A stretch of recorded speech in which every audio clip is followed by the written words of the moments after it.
بسم اللہ الرحمن الرحیم نحمدہ و نصلی علی رسولہ الکریم اما بعد۔ پیارے پیارے بچوں، ننھے منھے پھولو، اللہ تعالیٰ آپ سب کو ہمیشہ خوش رکھے۔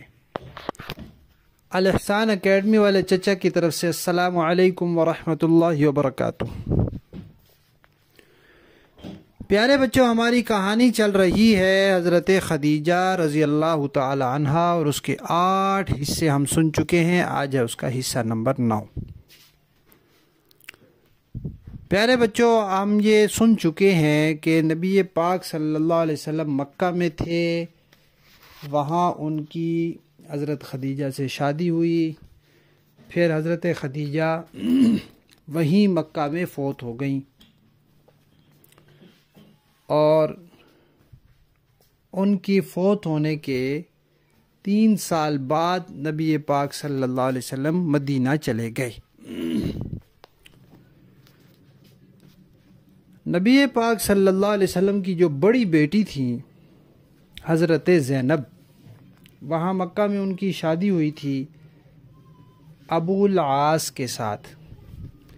ابو العاص مسلمان نہیں ہوئے، تو اس لیے جب نبی پاک صلی اللہ علیہ وسلم مکہ سے مدینہ گئے اور باقی سارے مسلمان چلے گئے تو وہ نہیں گئے۔ جب وہ خود نہیں گئے تو انہوں نے اپنی بیوی کو بھی نہیں جانے دیا، یعنی نبی پاک صلی اللہ علیہ وسلم کی بڑی بیٹی کو بھی نہیں جانے دیا۔ تو اس طرح حضرت زینب وہیں مکہ میں رہ گئیں، اور نبی پاک صلی اللہ علیہ وسلم اور ان کی دوسری بیٹیاں اور باقی سارے مسلمان مکہ سے مدینہ چلے گئے۔ مدینہ جانے کے بعد دوسرے سال ہوئی لڑائی، جس کو کہتے ہیں جنگ بدر، غزوہ بدر۔ اس لڑائی میں مکہ کے کافروں کو بڑی مار پڑی، مسلمانوں نے صحیح پٹائی کی ان کی۔ 70 کافر مارے گئے، بڑے بڑے سردار ابو جہل بھی مارا گیا، اور 70 کافر پکڑے گئے۔ اس لڑائی میں نبی پاک صلی اللہ علیہ وسلم کے داماد حضرت زینب کے شوہر حضرت ابو العاص جو تھے، وہ بھی کافروں کی طرف سے لڑنے کے لیے آئے ہوئے تھے، وہ بھی پکڑے گئے، وہ بھی قیدی بن گئے مسلمانوں کے پاس۔ اب مسلمانوں نے مشورہ کیا کہ ان قیدیوں کا کیا کرنا چاہیے، تو فیصلہ یہ ہوا کہ پیسے لے کر ان کو چھوڑنا چاہیے۔ تو انہوں نے مکہ والوں کو پیغام بھیجا کہ اپنے اپنے قیدیوں کے پیسے دے کے قیدیوں کو لے جائیں۔ تو لوگوں نے پیسے بھیجے قیدیوں کے لیے۔ حضرت زینب نے ابو العاص کو چھڑوانے کے لیے ایک ہار بھیجا۔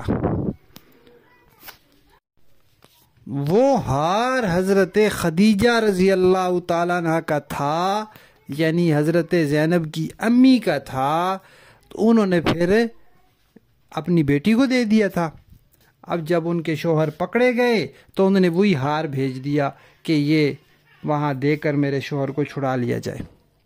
جب وہ ہار آیا تو نبی پاک صلی اللہ علیہ وسلم نے اس کو دیکھا تو ان کو حضرت خدیجہ یاد آ گئیں، کیونکہ یہ ہار تو وہ پہنتی تھیں۔ تو نبی پاک صلی اللہ علیہ وسلم نے صحابہ کرام سے کہا کہ قیدیوں سے جو پیسے لینے ہیں ہم نے، وہ ظاہر بات ہے آپ سب کو دینے ہیں، سب کا حق ہے، تو میں یہ چاہتا ہوں کہ ہم یہ ہار بھی واپس کر دیں اور ابو العاص کو مفت میں بھیج دیں، واپس چھوڑ دیں، ان سے پیسے نہ لیں، ہار نہ لیں، کچھ بھی نہ لیں۔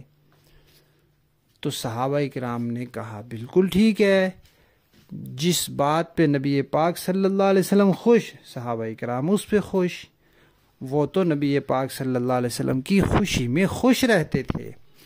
اور پھر مسئلہ نبی پاک صلی اللہ علیہ وسلم کی بیٹی کا تھا اور ان کی بیوی کے ہار کا تھا، تو صحابہ کرام تو اپنے رشتہ داروں سے زیادہ نبی پاک صلی اللہ علیہ وسلم کے رشتہ داروں کا خیال رکھتے تھے، اپنے بیٹوں سے زیادہ حضور کے رشتہ داروں کا خیال رکھتے تھے، یعنی اہل بیت کا اپنے آپ سے زیادہ، اپنے بیٹوں سے زیادہ، اپنے رشتہ داروں سے زیادہ ان کا خیال رکھتے تھے۔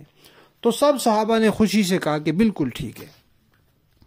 تو پھر نبی پاک صلی اللہ علیہ وسلم نے وہ ہار واپس کر دیا اور ابو العاص کو بھی چھوڑ دیا اور ان سے کہا کہ آپ مکہ جا کے ہماری بیٹی کو یہاں بھیج دیں. تو انہوں نے کہا ٹھیک ہے میں بھیج دوں گا.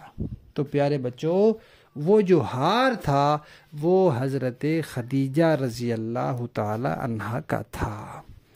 پیارے بچوں ہماری کہانی حضرت خدیجہ رضی اللہ تعالی عنہ کا حصہ نمبر 9 ختم، اور کل انشاءاللہ جو اس کا 10واں حصہ ہوگا وہ اس کہانی کا آخری حصہ ہوگا.